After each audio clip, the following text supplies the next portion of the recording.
नमस्कार दोस्तों, मैं जितेंद्र आज आपके बीच फिर से हाजिर हूँ अपने करंट अफेयर की क्लास में।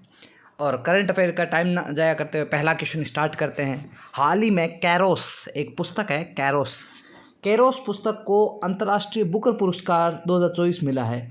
इसकी लेखिका कौन है? ठीक है, ये आपसे क्वेश्चन वेरी वेरी इंपॉर्टेंट है। अंतर्राष्ट्रीय बुकर पुरस्कार से संबंधित क्वेश्चन बहुत आते हैं, ठीक है, तो इसको ज़रूर याद रखना।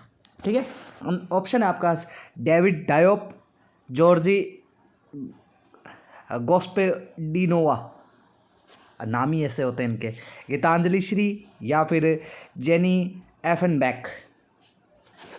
इसका आंसर होगा आपका कौन सा? जेनी एफ्रेनबैक है नाम इसका, ठीक है, एफ्रेनबैक इनको दिया गया है। ये कहाँ की है? तो ये जर्मनी की है। कहाँ की है? जर्मनी की है। और आप ये कह सकते हो कि ये जर्मनी की पहली लेखिका है जिन्हें अंतर्राष्ट्रीय बुकर पुरस्कार से नवाजा गया है। इस अंतर्राष्ट्रीय बुकर पुरस्कार की शुरुआत वर्ष 2005 से हुई थी। ठीक है, वर्ष 2005 से अंतर्राष्ट्रीय बुकर पुरस्कार की शुरुआत हुई थी। अच्छा, ये क्या होता है? स्पेशली जो अंग्रेजी में अपनी कुछ लिखते हैं, अंग्रेजी में कोई उपन्यास वगैरह लिखते हैं, तो उसके लिए क्या दिया जाता है? ये अवार्ड दिया जाता है। तो आप कहोगे सर ये तो जर्मनी की है, फिर अंग्रेजी, ये तो जर्मन लिखती होगी। हाँ बिल्कुल जर्मन लिखती है। इनके साथ में एक व्यक्ति थे जिन्होंने क्या किया, इस बुक को इंग्लिश में ट्रांसलेट किया। उसका नाम था माइकल हॉफमैन। क्या नाम है? Michael Hoffman. इन्हें क्या दिया गया है? माइकल हॉफमैन और जेनी को, दोनों को क्या दिया गया? अंतर्राष्ट्रीय बुकर पुरस्कार से नवाजा गया है। ज़रूर याद रखना। अच्छा, और बात करें, एक सामने एक और नाम आपको दिख रहा होगा जिसका नाम है जॉर्जी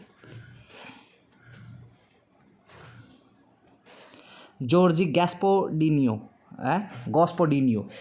इन्हें 2023 में ये सम्मानित हुए थे, याद रखना। अंतर्राष्ट्रीय बुकर पुरस्कार 2023 में इन्हें दिया गया था। ठीक है, कहाँ के निवासी है? ये बुल्गारिया के निवासी है। अच्छा, एक आपको नाम गीतांजलि श्री, भारतीय नाम भी दिख रहा होगा, भारतीय नाम। तो गीतांजलि श्री में को 2022 में, कब? 2022 में अंतर्राष्ट्रीय बुकर पुरस्कार से नवाजा गया था। यह भारत की पहली लेखिका थी जिन्हें, लेखिका या लेखक कुछ भी समझ लीजिए, पहले ही व्यक्तित्व है ये, जिन्हें क्या दिया गया था? अंतर्राष्ट्रीय बुकर पुरस्कार से नवाजा गया था। ठीक है। अच्छा, इनकी जो कृति है, इनका जो उपन्यास है, वो क्या नाम है? उसका नाम है रेत की समाधि। क्या नाम है? रेत की समाधि।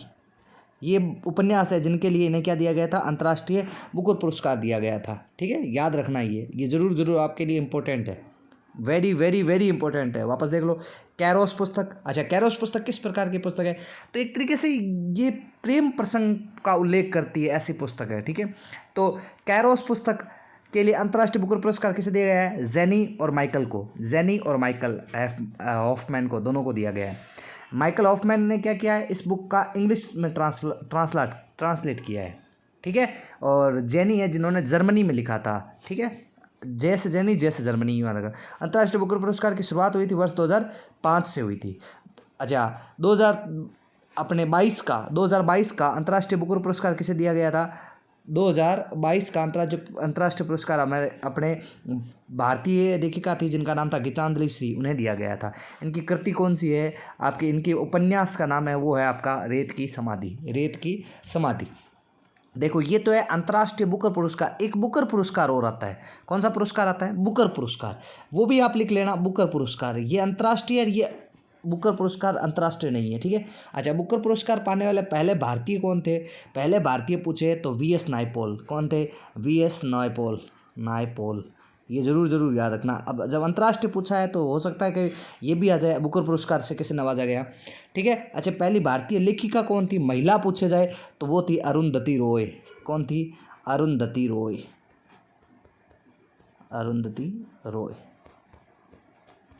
ठीक है, ये ज़रूर याद रखना आप। ठीक है, ये क्वेश्चन कंप्लीट हुआ। चलिए सेकंड क्वेश्चन पर चलते हैं अपने। चलिए, दूसरा क्वेश्चन क्या कहता है? सीमा सड़क संगठन ने, मतलब BRO, border road organisation, project Vijayak है, ये विजयक है। ठीक है, विजयक ने स्वदेशी रिजुपेव सड़क निर्माण तकनीक का उपयोग कहाँ किया है? ठीक है, अब आप कहोगे सर ये रिजुपेव क्या तकनीक है? ये रिजुपेव का तकनीक का मतलब होता है जहाँ पर तो क्या हो, तापमान क्या हो, तापमान जहाँ पर कम हो, तापमान क्या हो, कम हो, और जहाँ की ऊंचाई बोले जाए, ऊंचाई बहुत ज़्यादा होती है, इस क्षेत्र को क्या बोलते हैं, रिजुपेव कहते हैं। अच्छा, इसमें क्या होता है, इसमें डामर के साथ, जैसे अपने रोड बनती है डामर, डामर के साथ में किसको यूज़ करते हैं, डामर के साथ में बिटुमिनस को यूज़ किया जाता है। बिटुमिनस कोयले को जानते हो आप अच्छे से, बिटुमिनस कोयले को यूज़ किया जाता है। ठीक है, अच्छा ऑप्शन इसमें आंसर दीजिए आप तो, लेह, कारगिल, श्रीनगर या जम्मू। इसका आंसर होगा आपका कारगिल। कौन सा आंसर होगा, कारगिल। और कारगिल कहाँ है, लद्दाख में ही है। कारगिल कहाँ है, लद्दाख में ही है। चलिए तीसरे क्वेश्चन पर चलते हैं, अगले क्वेश्चन पर। तीसरा क्वेश्चन है कि हाल ही में फिलिस्तीन को मान्यता देने मतलब फिलिस्तीन को किसने मान्यता दी है? सिंपल सा क्वेश्चन है ये आपका, फिलिस्तीन को किसने मान्यता दी है? ऑप्शन है आपके पास, Norway, Spain, Ireland, Britain, Ukraine, Iran, Norway, Ukraine, Ireland या इराक, ईरान, तेहरान। किसने मान्यता दी है? आपके लिए इम्पोर्टेंट क्वेश्चन है ये, बताइए, आंसर दीजिए इसका।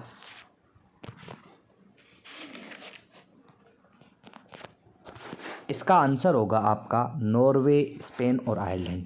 आप जानते हो फिलिस्तीन के बारे में, फिलिस्तीन आयरलैंड का ही एक पार्ट है। आयरलैंड में जहाँ पर पहले आयरलैंड क्या है, इज़राइल का एक पार्ट है। ठीक है, याद रखना, इज़राइल में ही कुछ एरिया है। पहले इज़राइल पूरा अपने किसके नाम से, फ़िलिस्तीन के नाम से जाना जाता था, लेकिन यहूदी आने के बाद में फ़िलिस्तीन हटता गया, और लास्ट में जो एरिया बचा वो अब क्या है, हमास के नाम से, गाज़ा पट्टी के नाम से जानी जाती है। ठीक है, अच्छा तो हम बात करते हैं इज़राइल के बारे में। बात करें तो इज़राइल की एक खुफिया एजेंसी है मोसाद। कौन सी है, मोसाद।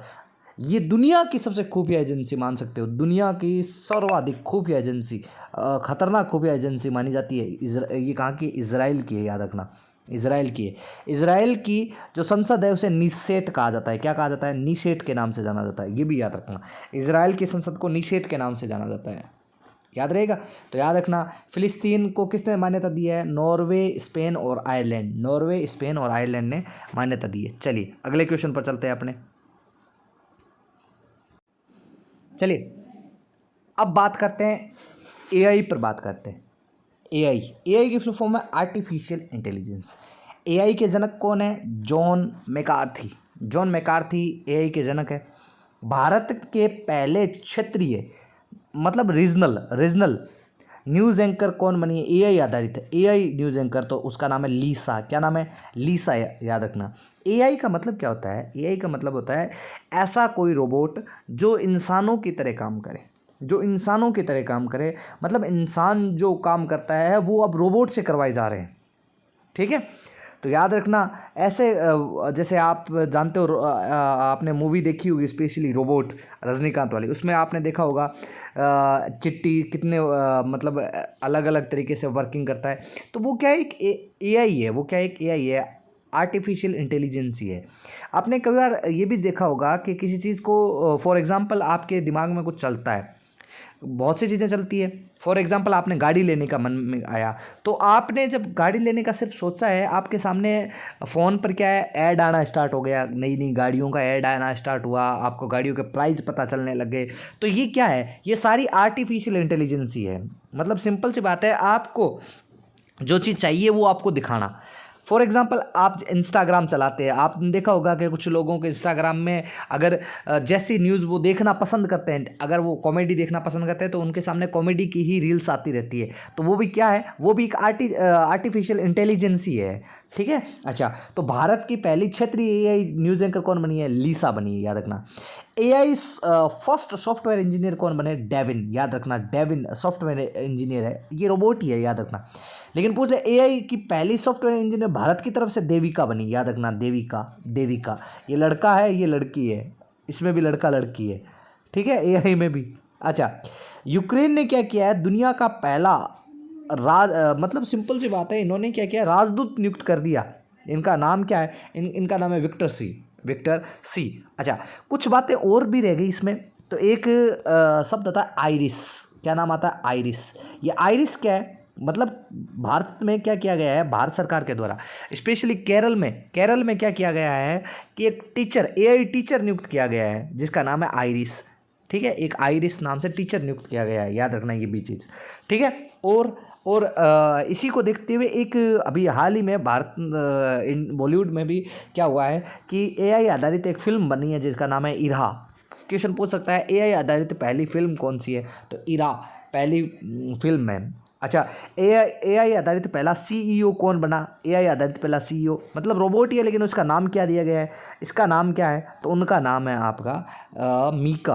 कौन सा, मीका सिंह नहीं है, मीका नाम दिया गया है इनको, मीका, ठीक है, याद रहेगा। ये वेरी वेरी इंपॉर्टेंट क्वेश्चन है, आने वाले एग्जाम में आपको जरूर जरूर इनसे क्वेश्चन मिलेगा। ये आपके लिए चौथा क्वेश्चन बहुत इंपॉर्टेंट क्वेश्चन है, आप स्टार लगा लें सारे क्वेश्चनों पर, ठीक है। चलिए चलते हैं अपने अगले क्वेश्चन पर।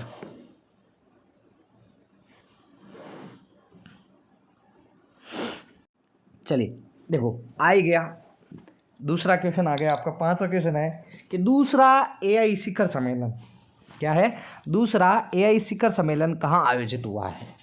ऑप्शन है आपका दक्षिण कोरिया, उत्तरी कोरिया, अमेरिका और रूस। ऑप्शन आप आंसर दीजिए।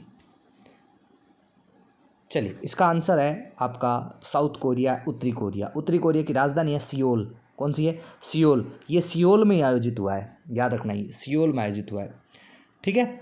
अच्छा, इसकी मेज़बानी कौन कर रहा है, इसकी मेज़बानी उत्तरी कोरिया के साथ साथ में यूके मतलब इंग्लैंड इसकी मेज़बानी कर रहा है, ये भी याद रखना, इंग्लैंड भी इसकी मेज़बानी कर रहा है, ठीक है, इंग्लैंड भी इसकी मेज़बानी कर रहा है।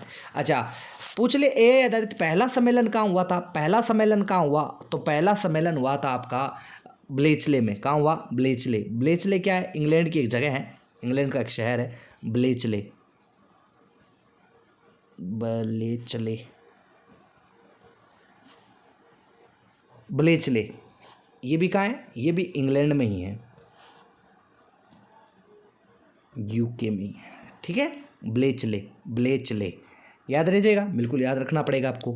अच्छा 2025 में तीसरा होगा, याद रखना 2025 में तीसरा एआई आधारित होगा, वो कहाँ होगा, वो होगा फ्रांस में। कहाँ होगा, फ्रांस में होगा। तो ये क्वेश्चन बहुत इंपॉर्टेंट है आपके लिए, ठीक है, फ्रांस में होगा, याद रहेगा, बिल्कुल याद रखना पड़ेगा बच्चों आपको। चलिए ये 5 क्वेश्चन आज के हुए। अब चलते हैं अपनी टॉप की हेडलाइंस पर, चलते हैं आज की टॉप हेडलाइंस पर।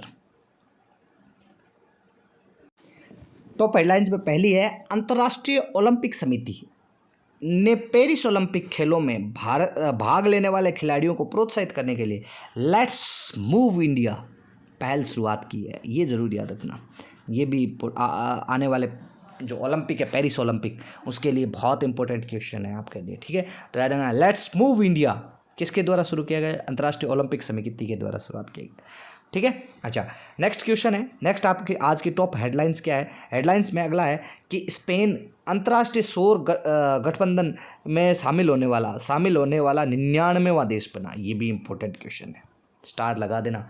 99वां देश कौन सा बना है आपका, तो 99वां देश बना है आपका ये स्पेन, ठीक है, स्पेन। और कुछ बात कर लेते हैं इससे रिलेटेड, और कुछ है क्या, तो याद रखना पूछ ले अंतर्राष्ट्रीय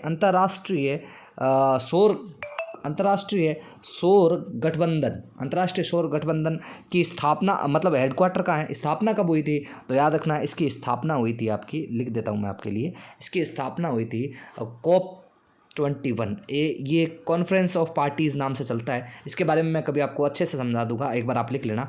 2015 की बात है, COP21 2015 की बात है, ठीक है। और भारत और फ्रांस, किसने, भारत और फ्रांस ने मिलकर इसकी स्थापना की थी। किसकी स्थापना की, आपकी अंतर्राष्ट्रीय सौर गठबंधन की स्थापना की, जिसे आप ISA के नाम से भी जानते हो, ISA, ठीक है। अच्छा और क्या हुआ था इसमें इसका हेडक्वार्टर निर्धारित किया गया था, किसका, इसी का हेडक्वार्टर डिसाइड किया गया था कि इसका हेडक्वार्टर कहाँ होगा, तो इसका हेडक्वार्टर है गुरुग्राम में। कहाँ है, गुरुग्राम। और गुरुग्राम आप जानते हो कहाँ है, हरियाणा में। कोई अंतर्राष्ट्रीय संस्था जिसका हेडक्वार्टर भारत में हो, ऐसी पहली संस्था है ये, एकमात्र संस्था है ये जिसका हेडक्वार्टर कहाँ है, अपना भारत में, ठीक है। और अंतर्राष्ट्रीय सौर गठबंधन का 99वां देश तो कौन सा बना, स्पेन बना। लेकिन पूछ ले कल को 98वां देश कौन सा था, ठीक है। 98वां कौन सा था, 98वां कौन सा था, तो याद रखना ये कौन सा था, ये था पनामा। कौन सा था, पनामा 98वां था। अच्छा, जब 98 पता है 97 भी पढ़ लेते हैं। 97 था यमन, कौन सा था? यमन था, यमन था वो 97वां था। याद रहेगा, बिल्कुल याद रखना पड़ेगा आपको। वापस देख लो, स्पेन क्या ISA में शामिल होने 99वां देश बना। इस ISA की स्थापना कब हुई थी? तो conference of parties, full form होता है कॉन्फ्रेंस ऑफ पार्टीज़। 21 सम्मेलन हो रहा था, कॉप 21। ये क्या करता है कि जलवायु में परिवर्तन, अपने जो जलवायु परिवर्तन होता है उसको लेकर क्या करते हैं, सभी देश मिलते हैं और बैठकर बातें करते हैं कि हमें क्या क्या चैलेंज मिल रहे हैं और हमें कैसे आगे बढ़ना चाहिए, क्या वर्क करना चाहिए। तो इसको लेकर 21वां सम्मेलन हुआ था, कॉप 21 नाम रखा गया था 2015 में। इसमें भारत और फ्रांस ने क्या कहा कि आने वाले समय में क्या होगा, आने वाले समय में मतलब पेट्रोल की ज़रूरतें कम, पूरे पेट्रोल ज़रूरतें पूरी नहीं कर पाएगा। इसको देखते हुए भारत और फ्रांस ने कहा कि क्यों ना हम सौर से चलने वाली सौर गठबंधन को स्टार्ट करें, क्योंकि लाइट भी किसी ना किसी तरीके से बनाई जाती है। तो क्यों ना हम क्या करें कि सोलर प्लेट से हम लाइट बनाएं। इसको देखते हुए क्या हुआ कि इन्होंने मिलकर क्या किया, इसकी गठन किया ISA का, और इसका हेडक्वार्टर निर्धारित कहाँ किया, क्योंकि COP 21 का आयोजन भारत में ही हो रहा था। तो हेडक्वार्टर गुरुग्राम में हुआ, और गुरुग्राम में हेडक्वार्टर बनाने के साथ साथ में इसकी स्थापना हो गई। स्थापना होने के बाद में इसमें 99 देश इसमें बना, 98 पनामा, और 97 कौन सा बना? यमन देश 97वां देश बना। ठीक है, अगला देखिए। सिक्किम में बुद्ध पूर्णिमा के अवसर पर सागा दावा त्यौहार बनाया गया। कौन सा त्यौहार बनाया गया? सागा दावा त्यौहार। ये इंपॉर्टेंट है आपके लिए, इंपॉर्टेंट है तो है। क्या हुआ था इस दिन समझ लीजिए। ये पहली बात तो बुद्ध पूर्णिमा के दिन मनाया जाता है। इसी दिन क्या हुआ था, भगवान बुद्ध का जन्म भी हुआ, मतलब इस दिन जन्म भी हुआ। इस दिन भगवान बुद्ध को ज्ञान भी मिला, इस दिन ज्ञान की भी प्राप्ति हुई, और इसी दिन भगवान बुद्ध को मोक्ष भी प्राप्त हुआ। मतलब तीनों एक साथ बने थे, तीनों एक ही साथ हुए। इसीलिए इस दिन क्या बनाया जाता है? सागा दावा महोत्सव मनाया जाता है, सागा दावा महोत्सव मनाया जाता है। ठीक है, याद रहेगा। अच्छा, अगला बात करें रमेश बाबू। कौन? रमेश बाबू को केंद्रीय विद्युत नियामक आयोग CERC के नए सदस्य के रूप में बनाएंगे। ठीक है, नए सदस्य बने हैं। अच्छा, अगला लास्ट, अमूल आगामी T20 विश्व कप में श्रीलंका का क्या करेगा? आधिकारिक प्रायोजक है। मतलब उनको क्या बोलते हैं आप, इसका मतलब होता है स्पॉन्सर। क्या मतलब होता है? स्पॉन्सर करेगा श्रीलंका को। ठीक है, आज के लिए ये कंप्लीट हुई। अब जाते जाते आपके लिए मन में आया कि क्यों ना एक बढ़िया सी लाइन आपके लिए बोली जाए, तो लीजिए। तो जिस गति से है चला तो उस गति को पाएगा, तो जिस गति से है चला तो उस गति को पाएगा। तो फूल सूंघता रहा तो किस गति समाएगा, तो फूल सूंघता रहा तो किस गति समाएगा। सर पे जिसके तेज है हाथ धनुष बाण है, सर पे जिसके तेज है हाथ धनुष बाण है। वीर उसको बोलते वो बूढ़ा हो या जवान हो, वीर उसको बोलते हैं बूढ़ा हो या जवान हो। रण में जाके हो खड़ा तू चक्रव्यूह तोड़ दे, रण में जाके हो खड़ा तू चक्रव्यूह तोड़ दे। मौत को भी मात दे तू जिंदगी मरोड़ दे। ठीक है दोस्तों, मिलते हैं आपके साथ अगली क्लास में। जय हिंद, जय भारत, जय श्री राम।